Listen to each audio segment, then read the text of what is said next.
আসসালামু আলাইকুম, স্বাগত জানাচ্ছি আপনাকে বিএসসি নিউজের আন্তর্জাতিক সংবাদে। শুরুতেই থাকছে সংবাদ শিরোনাম। রাশিয়ার হামলায় ইউক্রেনের রাজধানীতে জ্বলছে শুধু আগুন। যুদ্ধ না থামালে রাশিয়ার বিরুদ্ধে বড় পদক্ষেপ নেওয়ার কড়া হুঁশিয়ারি দিয়েছেন মার্কিন প্রেসিডেন্ট ডোনাল্ড ট্রাম্প।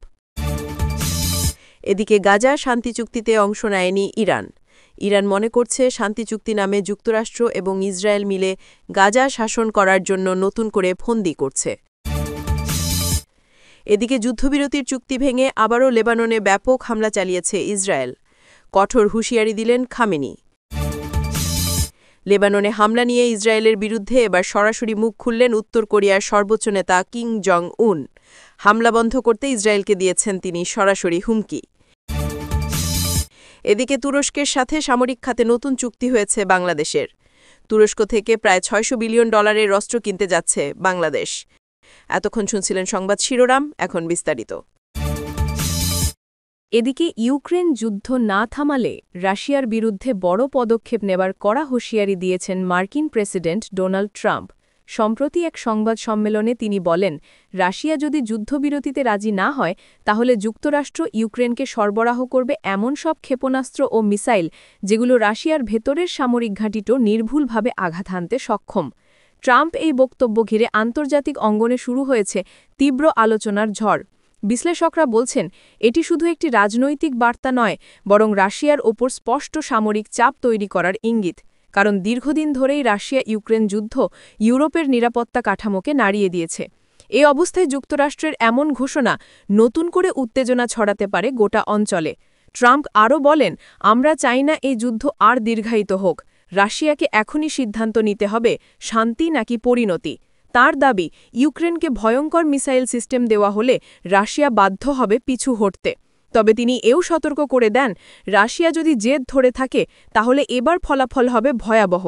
বিশেষজ্ঞদের মতে ট্রাম্পের এই মন্তব্য কেবল রাশিয়ার জন্য নয়, বরং বর্তমান প্রশাসনের প্রতিও এক ধরনের রাজনৈতিক চাপ।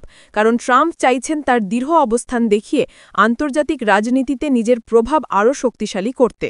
একই সঙ্গে তিনি ইউক্রেনের পক্ষে থেকে আমেরিকার নেতৃত্বের বার্তা দিতে চাইছেন, যেন রাশিয়া বুঝে যায় যে মার্কিন অবস্থান এখন আরও কঠোর। অন্যদিকে রাশিয়ার প্রতিক্রিয়া এসেছে তীব্র সুরে।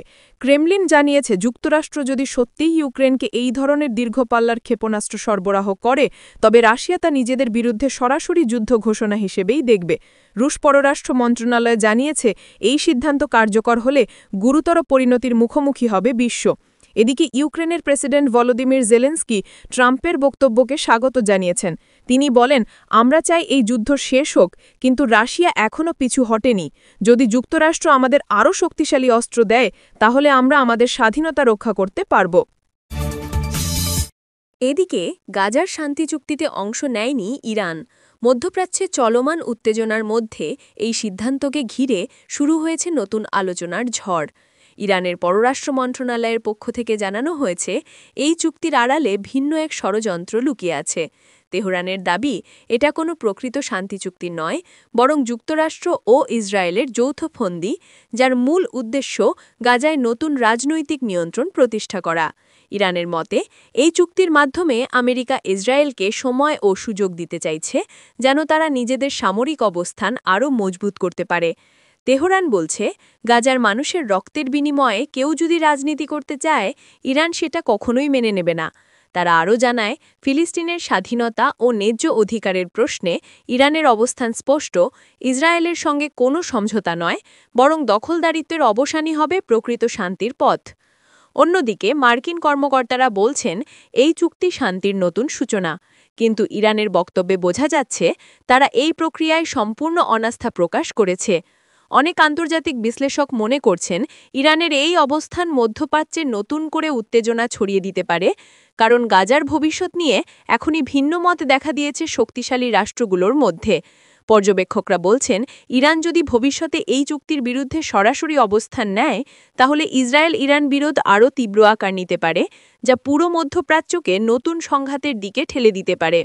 ইতিমধ্যেই চুক্তির পর গাজা সীমান্তে সামরিক তৎপরতা বাড়িয়েছে ইসরায়েল, আর ইরান সেটিকে উস্কানিমূলক পদক্ষেপ হিসেবে দেখছে।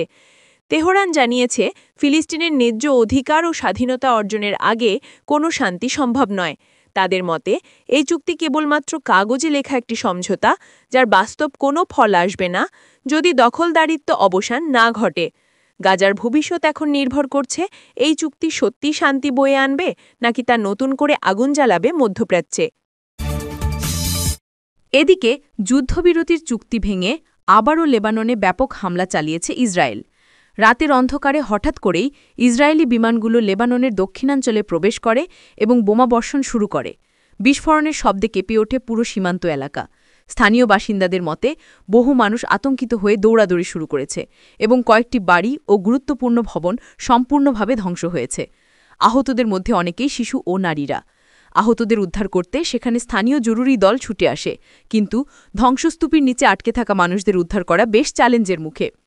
ইসরায়েলি সরকার দাবি করেছে এই হামলা হিজবুল্লাহর ঘাঁটি লক্ষ্য করে চালানো হয়েছে। তাদের মতে যুদ্ধবিরতির পরও সীমান্তে গোলাবর্ষণ অব্যাহত রেখেছিল হিজবুল্লাহ, যার জবাবেই তারা এই অভিযান পরিচালনা করেছে। তবে লেবানন সরকারের পক্ষ থেকে বলা হচ্ছে ইসরায়েল বিনা উস্কানিতে আবারও আগ্রাসন শুরু করেছে, যা পুরো শান্তি প্রক্রিয়াকে বিপদে ফেলছে। সাধারণ মানুষের নিরাপত্তা ঝুঁকিতে পড়েছে এবং এ ধরনের ঘটনা নতুন আতঙ্ক ও অনিশ্চয়তা সৃষ্টি করছে। জাতিসংঘ এবং আন্তর্জাতিক সম্প্রদায়ও এই হামলার তীব্র নিন্দা জানিয়েছে। তারা বলছে যুদ্ধবিরতির মাত্র কয়েকদিনের মধ্যেই এই ধরনের পদক্ষেপ মধ্যপ্রাচ্য অঞ্চলে উত্তেজনা আরও বাড়াচ্ছে এবং নতুন সংঘাতের পথ প্রশস্ত করছে। বিশ্লেষকরা মনে করছেন লেবানন ও গাজার সীমান্তে নতুন করে সংঘাত শুরু হলে অঞ্চলটি আবারও বড় যুদ্ধের দিকে গড়াতে পারে। চুক্তি ভেঙে এই হামলার মাধ্যমে ইসরায়েল যে বার্তা দিতে চাচ্ছে তা নিয়ে এখন নানা আলোচনা চলছে। কেউ বলছেন এটি শক্তি প্রদর্শনের একটি উদ্যোগ, আবার কেউ মনে করছেন এটি শান্তি আলোচনাকে ধ্বংস করার উদ্দেশ্যে পরিকল্পিত পদক্ষেপ। এই অবস্থায় সাধারণ মানুষ ও আন্তর্জাতিক সম্প্রদায়ের জন্য প্রশ্ন একটাই, যুদ্ধবিরতির পরও যদি বোমা পড়ে তবে সত্যিকারের শান্তি আসবে কবে, এবং সীমান্তবর্তী এলাকায় সাধারণ মানুষের নিরাপত্তা কবে নিশ্চিত হবে। এমন পরিস্থিতিতে এখন সব চোখ সীমান্তের দিকে। পরবর্তী কয়েক ঘণ্টা এবং দিনের পরিস্থিতি নির্ধারণ করবে এই সংঘাত আরও বাড়বে কিনা। যুদ্ধবিরতি, শান্তি বা নতুন সংঘাত, এবার সিদ্ধান্তকে বিশ্ব দেখছে খুব কাছ থেকে। লেবাননের সাম্প্রতিক হামলার জবাবে এবার সরাসরি মুখ খুললেন উত্তর কোরিয়ার সর্বোচ্চ নেতা কিম জং উন। তিনি ইসরায়েলকে সরাসরি হুঁশিয়ারি দিয়ে বলেছেন, যদি হামলা চালানো বন্ধ না করা হয় তাহলে উত্তর কোরিয়া শক্তিশালী পদক্ষেপ নিতে বাধ্য হবে। কিমের এই সতর্কবার্তা প্রকাশ পেয়েছে এমন সময় যখন মধ্যপ্রাচ্যের শান্তি এবং নিরাপত্তা নিয়ে আন্তর্জাতিক মহলে উদ্বেগ বাড়ছে। কিম জং উন বলেন, শান্তি চুক্তি সত্ত্বেও ইসরায়েলের এমন আগ্রাসন অত্যন্ত দুঃখজনক।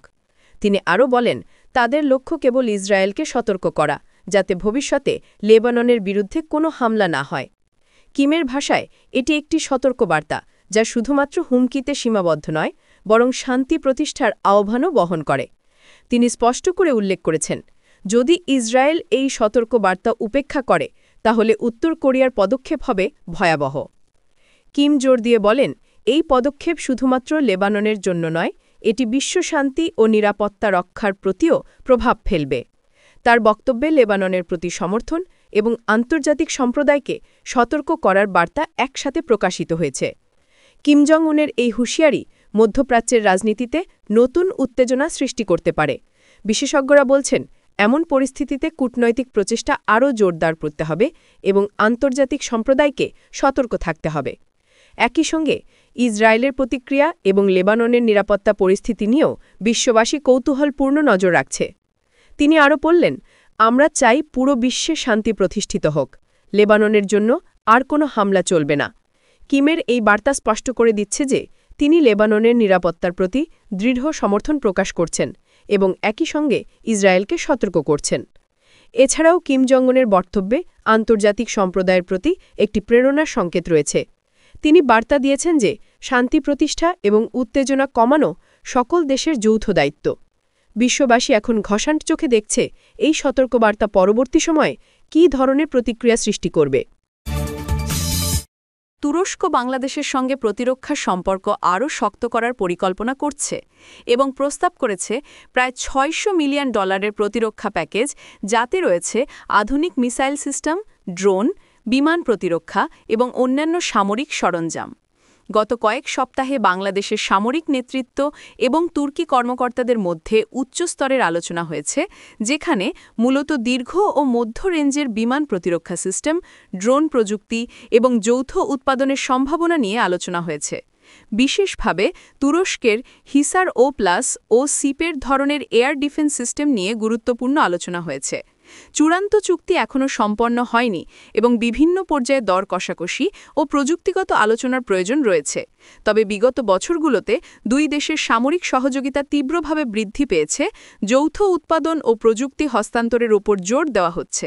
বিশ্লেষকরা মনে করছেন, চুক্তি সম্পন্ন হলে বাংলাদেশের আকাশ প্রধান হুমকি মোকাবিলা আরও শক্তিশালী হবে, সীমান্ত ও আঞ্চলিক সংঘাত মোকাবিলায় প্রতিক্রিয়াও আরও কার্যকর হবে এবং ড্রোন ও ক্ষেপণাস্ত্র প্রযুক্তি স্থানীয়ভাবে উৎপাদনের সুযোগ তৈরি করবে। অর্থনৈতিক দিক থেকেও এর প্রভাব বড়, কারণ এই ধরনের অস্ত্র ক্রয় বা প্রযুক্তি হস্তান্তর সাধারণত ঋণ, সফট লোন এবং দীর্ঘমেয়াদী বাজেট পরিকল্পনার সঙ্গে আসে। বিশেষজ্ঞদের মতে তুরস্ক কনসেশনাল ক্রেডিট বা সহজ শর্তের ঋণ দিতে পারে। আঞ্চলিক ও আন্তর্জাতিক দিক থেকেও এটি গুরুত্বপূর্ণ, কারণ এমন সরবরাহ আঞ্চলিক শক্তি ভারসাম্যকে প্রভাবিত করতে পারে।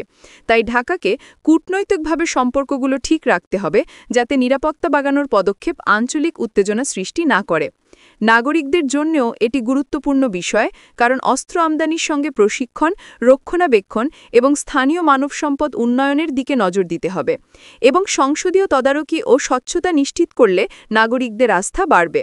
সংক্ষেপে, তুরস্কের প্রস্তাবিত প্রতিরক্ষা প্যাকেজ বাংলাদেশের সামরিক সক্ষমতাকে নতুন মাত্রা দিতে পারে, তবে চূড়ান্ত চুক্তি না হওয়া পর্যন্ত সবকিছু আলোচনার পর্যায়েই রয়েছে।